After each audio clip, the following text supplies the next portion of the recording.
Hello students, welcome back to my YouTube channel magic study with Nidhi में मैं आप सभी का स्वागत करती हूँ। सो गाइज, आज से हम प्रैक्टिस सेट स्टार्ट करने वाले हैं। हम डेली प्रैक्टिस सेट करेंगे जब तक आपका एग्जाम नहीं हो जाता। एंड गाइज, एक इंपॉर्टेंट इन्फॉर्मेशन देनी है। एक ट्विटर, वो आपको जब ऑफिशियल नोटिस आएगा मैं तभी वीडियो बनाऊंगी। अभी मैं आपको इन्फॉर्म कर देती हूँ कि जो आपको 7 को एग्जाम होने वाला था वो 7 को नहीं होगा, 11 को होगा। ओके, क्योंकि ट्विटर पे जो है एक स्क्रीनशॉट मिला था, उसमें बताया गया है कि आपका एग्जाम जो है वो ऑफिशियल है। अभी उसका ऑफिशियल नोटिस जो है कुछ दिन में, 1-2 दिन में जारी हो जाएगा। जब वो ऑफिशियल नोटिस आ जाएगा मैं तभी आपको वीडियो बनाऊंगी। ओके, तो आपका एग्जाम 7 को नहीं है, 11 को है। ओके, तो अच्छी बात है, आपके लिए आपको अच्छी अपॉर्चुनिटी मिल गई। चलिए अपनी क्लास को स्टार्ट करते हैं। पहले हम रीजनिंग करेंगे, उसके बाद हम मैथ्स करेंगे। ओके, तो चलिए अपनी क्लास को स्टार्ट करते हैं। सो गाइस, जैसे कि आपकी स्क्रीन पे क्वेश्चन आ रहा है, आप देख सकते हैं। देखिए, इस क्वेश्चन में क्या बोला हुआ है। इस क्वेश्चन में बोला हुआ है कि ये फिगर्स हैं, इसमें से आपको बताना है कि 3 जो है एक दूसरे से रिलेटेड होगी, जो चौथी फिगर होगी वो जो है थोड़ी डिफरेंट होगी। ओके, तो आप देखेंगे, आप इस फिगर में देखेंगे ट्राइंगल से बने हुए और यहाँ पे 2 बाहर को हैं। अब बाकी फिगर्स में आप देखेंगे एक जो पॉइंट है, जो डॉट है, वो एक अंदर है एक बाहर है, एक अंदर है एक बाहर है। देखिए, ऑप्शन नंबर ए को छोड़कर बाकी तीनों फिगर्स में सब एक जैसे लग रहे हैं, लेकिन आपका करेक्ट आंसर कौन सा हो जाएगा? ऑप्शन नंबर ए हो जाएगा। ऑप्शन नंबर ए आपका करेक्ट आंसर हो जाएगा। क्यों हो जाएगा? क्योंकि आपको पता है इसमें क्या है, दोनों ही जो डॉट्स हैं आपके वो कहां पर है? बाहर है। ओके, तो चलिए अपनी नेक्स्ट फिगर पे चलते हैं। देखिए, नेक्स्ट फिगर में आप कहेंगे ये तो कुछ समझ में ही नहीं आ रहा है। देखिए क्या लिखा है, AUEB। तो ये क्या लॉजिक बैठा है? देखिए गाइज, यहाँ पे आपने वॉवल साउंड्स पढ़े होंगे, आपको पता है ना वॉवल साउंड्स क्या होते हैं। वॉवल साउंड्स होते हैं AEIOU। लेकिन आप देखेंगे A भी है, E भी है, U भी है, लेकिन B जो है वो आपका वॉवल साउंड नहीं होता है। तो यानी कि इसमें आपका ऑप्शन नंबर D बिल्कुल करेक्ट आंसर हो जाएगा। ओके गाइस, चलिए नेक्स्ट फिगर पे चलते हैं। देखिए, नेक्स्ट फिगर में आप देख सकते हैं, आप देखेंगे कि ऑप्शन नंबर फर्स्ट को छोड़कर जितने भी बाकी फिगर्स है, देखिए अगर ऊपर ट्रायंगल बन रहा है तो नीचे भी ट्रायंगल बन रहा है, ऊपर रेक्टेंगल सा बन रहा है तो उसको जोड़कर नीचे भी रेक्टेंगल सा है। और फोर्थ वाली फिगर में भी आप देखेंगे जो भी फिगर 5 साइडेड फिगर है वो नीचे भी बिल्कुल सेम है। यानी कि ऑप्शन नंबर ए आपका करेक्ट आंसर हो जाएगा। वहां पर आप देखेंगे कि एक में जो है रेक्टेंगल सा बना है, एक में ट्रायंगल सा बना हुआ है। ओके, अब चलिए नेक्स्ट फिगर पे चलते हैं। देखिए, नेक्स्ट फिगर में आप देखेंगे कि जो ये मतलब जो ये बॉक्सेस आपको दिए हुए हैं, उसमें जो है उसमें क्या हो रहा है, रोटेशन टाइप का सोच सकते हैं, या फिर आप कह सकते हैं अपोजिट उसकी डायरेक्शन में, जहां पे मतलब वो ओपन सा है वहां पर छोड़कर बाकी सब जगह। देखिए ऑप्शन नंबर सी में देखिए वो दोनों बिल्कुल इस टाइप से है। देखिए दोनों इस टाइप से हैं, लेकिन इस टाइप से है। ओके, बाकी सब में आप देखेंगे किसी में यहाँ पर है, किसी में ऐसे है। तो यानी कि ऑप्शन नंबर सी आपका बिल्कुल करेक्ट आंसर हो जाएगा। क्यों हो जाएगा? क्योंकि वहां पे क्या है, वो दोनों एक ही डायरेक्शन में दिए, बाकी सब में जो है एक जैसा ना अलग अलग है। भले ही वो रोटेशन हो रहा है पर लेकिन यहाँ पे ये डिफरेंट हो जाएगा। ओके, अब देखिए हम दूसरी टाइप की सीरीज पे चलते हैं। ओके, तो आप देखेंगे दूसरे टाइप की सीरीज में आप देखेंगे आपको क्या दिए हुए हैं, एक क्वेश्चन फिगर दी हुई है, उसके आपको 4 ऑप्शंस गिवन है। ओके, तो आपको बताना है कि ये सेम फिगर जो है कौन से वाले ऑप्शंस में बन रही है। तो ये सबसे इजी क्वेश्चन होता है, इसमें आप सबसे अच्छा स्कोर कर सकते हैं। तो आप देखेंगे जो ये फिगर है क्या फर्स्ट वाली इससे मैच कर रही है, तो आप बोलेंगे नो। सेकंड वाली भी मैच नहीं कर रही है, तो आप देखेंगे थर्ड वाली बिल्कुल मैच कर रही है। यानी कि ऑप्शन नंबर सी आपका क्या हो जाएगा, बिल्कुल करेक्ट आंसर हो जाएगा। ओके गाइस, इसमें ज्यादा बताने की जरूरत नहीं है, आप खुद ही देख सकते हैं फिगर में। ओके, तो देखिए अब नेक्स्ट फिगर पे चलते हैं, क्वेश्चन नंबर 6 पे। तो आप उसमें देखेंगे, वहां पर आप फिगर देख सकते हैं, इसमें से आपको बतानी है कि कौन सी फिगर इससे मैच करिए। तो ऑप्शन नंबर ए आपका करेक्ट आंसर है। क्यों है? क्योंकि वही बिल्कुल सेम टू सेम बनी हुई है।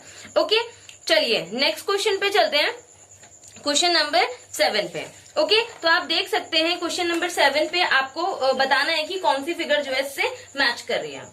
तो बताइए कौन सी वाली फिगर मैच कर रही है। तो आप देखेंगे ऑप्शन नंबर ए ही इसका भी करेक्ट आंसर है, क्योंकि बिल्कुल सेम टू सेम फिगर बनी हुई है। तो कौन सा वाला ऑप्शन करेक्ट हो जाएगा? Option number A is your correct answer. Okay, चलिए नेक्स्ट क्वेश्चन पे चलते हैं। नेक्स्ट क्वेश्चन पे आप देखेंगे क्या फर्स्ट फिगर उससे मैच कर रही है क्वेश्चन फिगर से, आप बोलेंगे नो। लेकिन आप बी वाले में देखेंगे ऑप्शन नंबर बी ही आपका करेक्ट आंसर है, उसमें जो है बिल्कुल सेम फिगर बनी हुई है। ओके गाइस, अब हम नेक्स्ट टाइप की सीरीज पे चलते हैं। देखिए नेक्स्ट टाइप की सीरीज में आप देख सकते हैं जो कि है आपका क्वेश्चन नंबर 9। क्वेश्चन नंबर 9 में आप देखेंगे कुछ वैसे टाइप की फिगर बनी है, सब में देखिए ये कुछ डार्क डार्क सा दिख रहा है। आपको बताना है कि जहाँ पे खाली स्पेस है ना, जहाँ पे क्वेश्चन मार्क बने हुए हैं, वहां पे आप कौन सी फिगर लगाएंगे कि आपकी फिगर जो है कंप्लीट हो जाएगी। तो आप देखेंगे ऑप्शन नंबर ए ही आपका करेक्ट आंसर है। क्यों है? क्योंकि आप देख सकते हैं वहां पर बिल्कुल अगर आप इसको लगा देंगे तो ये सारी की सारी फिगर एक दूसरे से क्या हो जाएगी, मैच हो जाएगी। ओके, इसको रब कर लेते हैं। तो आपका कौन सा आंसर करेक्ट हो जाएगा? ऑप्शन नंबर ए आपका बिल्कुल करेक्ट आंसर हो जाएगा। ओके गाइस चलिए नेक्स्ट फिगर पे चलते हैं। देखिए नेक्स्ट फिगर में आप देख सकते हैं, नेक्स्ट फिगर में देखिए यहाँ पे देखिए क्वेश्चन मार्क की जगह पे क्या आएगा? क्या option number first correct answer होगा? नहीं।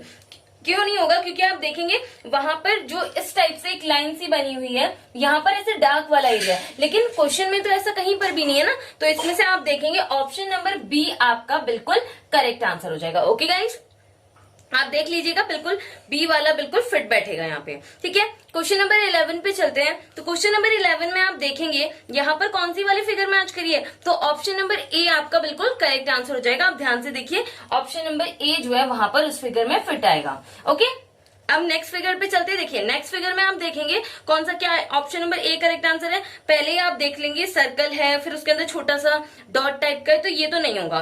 बी वाला ऑप्शन भी आपका बिल्कुल गलत है, सी वाला ऑप्शन भी आपका बिल्कुल गलत है। आपका करेक्ट आंसर कौन सा है? ऑप्शन नंबर डी आपका बिल्कुल करेक्ट आंसर हो जाएगा।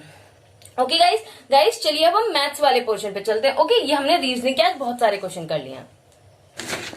नाउ गाइस अब हम आपके मैथ्स वाले पोर्शन पे आ गए। देखिए क्वेश्चन नंबर फर्स्ट क्या कह रहा है? The difference of place value and the face value of 4 in number 4 is, मतलब ये जो नंबर दिया हुआ है इसमें जो ये नंबर है इसको आपको वो पूछ रहा है कि आपको प्लेस वैल्यू और फेस वैल्यू का क्या बताना है, आपको डिफरेंस बताना है। तो पहले मुझे बताइए व्हाट इज प्लेस वैल्यू। पहले मैं आपको फेस वैल्यू बताती हूँ। फेस वैल्यू क्या होती है?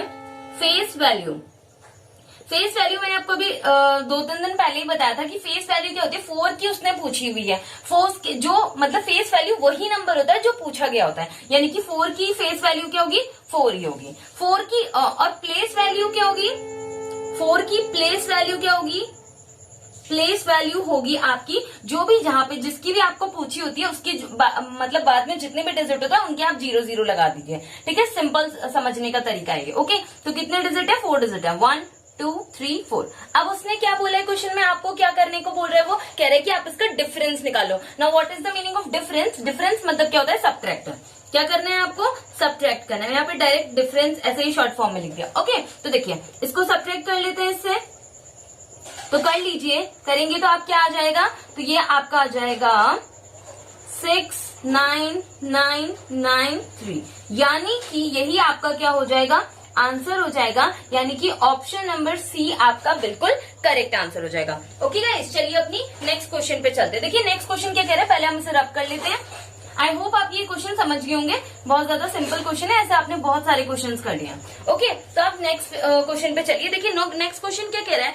Out of total 250 marks a student got 30% marks and failed by 25 marks. ठीक है, the marks necessary for passing is. देखिए क्वेश्चन क्या बोल रहे हैं कि टोटल जो है 250 मार्क्स हैं। कितने मार्क्स हैं? टोटल 250 मार्क्स हैं, उसमें से एक स्टूडेंट की जो है 30% नंबर आए, यानी कि 30% मार्क्स आए। ठीक है, और वो क्या हो गया ना, 25 नंबर से फेल हो गया, यानी कि 25 नंबर से क्या हो गया? फेल हो गया। अब वो पूछ रहा है, क्वेश्चन ये पूछ रहा है कि आपको बताना है कि उसको पास होने के लिए कितने नंबर चाहिए। क्या बोला मैंने? उसे पास होने के लिए कितने नंबर चाहिए। देखिए क्वेश्चन क्या कह रहा था कि टोटल कितने हैं?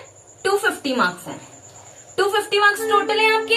ओके, अब इसमें से क्या कह रहे हैं? इसमें से उसके कितने नंबर आए? 30% मार्क्स आए। 30% मतलब क्या होता है? 30%। अब परसेंट का मतलब क्या होता है? जब आप परसेंट हटाते हैं तो यहाँ पर नीचे क्या आ जाता है? 0 आ जाता है। इसका आपको क्या निकालना है? 30% निकालना है। तो इसे कर लीजिए, ये 0 से 0 कट गया, ये 0 से U कट गया, तो ये इसकी आप मल्टीप्लाई करेंगे तो आपका आ जाएगा 75। ओके, इतना आपके क्लियर हुआ कि नहीं हुआ? उसके यानी कि कितने नंबर आए थे? इतने, मतलब 250 का 30% कितना होगा? 75 होगा। अब वो कह रहे हैं कि वो 25 नंबर से क्या हो गया? फेल हो गया। क्या हो गया? 25 नंबर से फेल हो गया, यानी कि उसके 75 नंबर आए, अगर उसके 25 नंबर और आ जाते क्या वो पास हो जाता ना? यही तो पूछा है कि उसे पास होने के लिए कितने नंबर चाहिए, तो यानी कि कितने नंबर चाहिए? 100 नंबर चाहिए। यही आपका क्या हो जाएगा? बिल्कुल करेक्ट आंसर हो जाएगा, यानी कि option number C is your correct answer. Option number C is your correct answer. Okay guys, guys देखिए समझने की कोशिश कीजिए। क्वेश्चन ने क्या बोला था कि उसको 250 मार्क्स चाहिए थे, 250 में से उसके कितने 30% मार्क्स हैं। 30 मार्क्स नहीं है, 30% मार्क्स हैं। तो आपने इसका 30% निकाला, कितना है 75। अब वो फेल हो गया था 25 नंबर से, अगर उसके 75 नंबर आए और उसके 25 और आ जाते तो वो पास हो जाता ना। तो यानी कि उसको कितने नंबर चाहिए थे 100 number. Okay guys, now guys this is your next question. देखिए नेक्स्ट क्वेश्चन क्या कह रहा है, the correct arrangement of the fractional number in ascending order. देखिए आपको पहली बात बताइए, असेंडिंग ऑर्डर क्या होता है, आप कहेंगे छोटे से बड़ा जाना है, ठीक है। अब आपको क्या करना है, देखिए क्वेश्चन ने क्या बोला है कि आपको पता होना चाहिए, मैंने आपको ये पहले भी बताया था कि जब आपके न्यूमिनेटर सेम होते हैं ना, क्या बोला मैंने, जब आपके न्यूमिनेटर सेम होते हैं तो आपका जो डिनोमिनेटर होता है ना, जो सबसे बड़ा होता है वही आपका सबसे छोटा माना जाता है। क्या बोला मैंने, फिर से समझिए। जब आपके न्यूमिनेटर आपको पता है ना, ये ऊपर वाला न्यूमिनेटर होता है, नीचे वाला क्या होता है डिनोमिनेटर होता है। ओके, जब आपके सारे न्यूमिनेटर सेम है, यानी कि आपकी सारी वैल्यूज ऊपर वाली एक जैसी है ना, 17 है सबकी, ठीक है। तो क्या होता है, जो नीचे वाला नंबर जो सबसे बड़ा होता है ना, वही सबसे छोटा माना जाता है। ये इसकी शॉर्ट ट्रिक कह सकते हैं, आप कुछ भी कह सकते हैं। ओके, तो यानी कि आपका आंसर क्या होगा, लगा लीजिए। सबसे बड़ा नीचे वाला बड़ा सबसे कौन सा है 27, यानी कि ये हम मतलब उसके लिए क्या हो जाएगा, सबसे छोटा माना जाएगा, ठीक है। तो इसे हमें असेंडिंग ऑर्डर में लगाना है, तो इसे लगा लीजिए। इसके बाद क्या आएगा 17/25, इसके बाद क्या आएगा 17/19, इसके बाद क्या आएगा 17/13। ये आपका क्या हो जाएगा, करेक्ट आंसर हो जाएगा। ओके गाइज, यानी कि आपका ऑप्शन नंबर सेकंड, यानी कि option number B is your correct answer. Option number B is your correct answer. Okay guys, चलिए नेक्स्ट क्वेश्चन पे चलते हैं।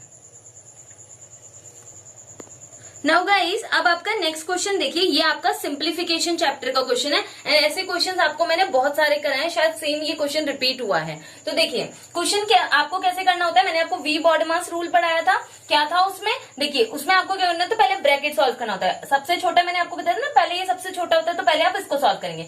तो आप अभी इन सबको भूल जाइए, बस इस पे कॉन्सेंट्रेट कीजिए। देखिए यहाँ पे करने के लिए क्या बोल रहे हैं, प्लस करने के लिए बोला है। तो आप इसे प्लस करेंगे तो क्या आ जाएगा 17 आ जाएगा ना, आ जाएगा ना। यानी कि अब जैसे ही ये प्लस हो गया, अब ये वाला ब्रैकेट क्या हो गया, अपने आप रिमूव हो गया। तो जो बचा है वो लिख लेते हैं 32 माइनस, अब ये वाला ब्रैकेट हो गया ना, ये वाला बचा हुआ है, इसको सेम उतार देते पहले।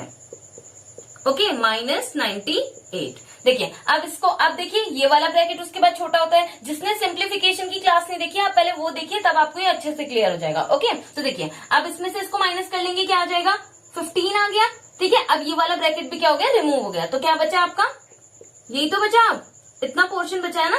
समझ में आ रहा है ना आपके, क्योंकि ये चीज मैंने पहले ही बताई, इसलिए मैं आपको जल्दी जल्दी बता रही हूँ। ओके, देखिए अब इसको प्लस कर लेंगे, क्या हो जाएगा 80, ये हो जाएगा 98 माइनस 80, यानी कि इसमें से इसको सब्ट्रैक्ट कर लेंगे तो क्या आ जाएगा 18 आपका करेक्ट आंसर हो जाएगा। यानी कि आपका ऑप्शन नंबर बी बिल्कुल करेक्ट आंसर हो जाएगा। ओके गाइस, चलिए नेक्स्ट क्वेश्चन पे चलते हैं।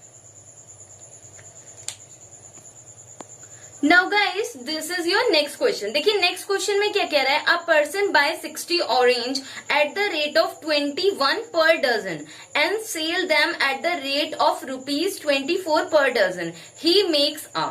तो देखिए क्वेश्चन क्या कह रहा है, एक आदमी है जो 60 ऑरेंजेस लेके आया, ठीक है, 60 ऑरेंज लेके आया eight the rate of 21 per dozen. देखिए अब ये इसका मतलब ये नहीं है कि 60 ऑरेंज जो है 21 रुपीज के होंगे। खुद ही सोचिए, क्या इतना ऐसा हो सकता है, नहीं। तो देखिए इसका मतलब ये है कि पर डजन का वो कॉस्ट बोल रहा है, ये जो 21 रुपीज है वो पर डजन की बात कर रहा है। ओके, अब उसने बोल रहा है कि ये तो उसने खरीदे थे, अब उसने क्या करा, वो सेल कर दिए, यानी कि बेच दिए। कितने रुपए में, एक डजन को 24 रुपीज में उसने बेच दिया। अब आपको बताना है कि उसे क्या हुआ है, प्रॉफिट हुआ है, लॉस हुआ है, जो भी हुआ है आपको उसे बताना है। ओके, तो चलिए देखते हैं कैसे करेंगे इसे। देखिए एक बात बताइए, क्या है जो आपने पहले, उसने क्या करा है, खरीदा है, यानी कि वो उसके लिए क्या हो जाएगा, कॉस्ट प्राइस हो जाएगा, यानी कि क्या हो जाएगा, सीपी हो जाएगा। जब उसके लिए वो सीपी उसने खरीदा, वो पर डजन का था गाइस, प्लीज ध्यान रखिए उस चीज को, ठीक है। सीपी ऑफ पर डजन ऐसे करके लिख लीजिए आप, जो आपको लिखना है। वैसे लिखना जरूरी नहीं है, मैं आपको बस बता देती हूँ, ठीक है। तो आप बताने कितने का, कितने रुपीज का है, 21 का है, ठीक है, 21 का है।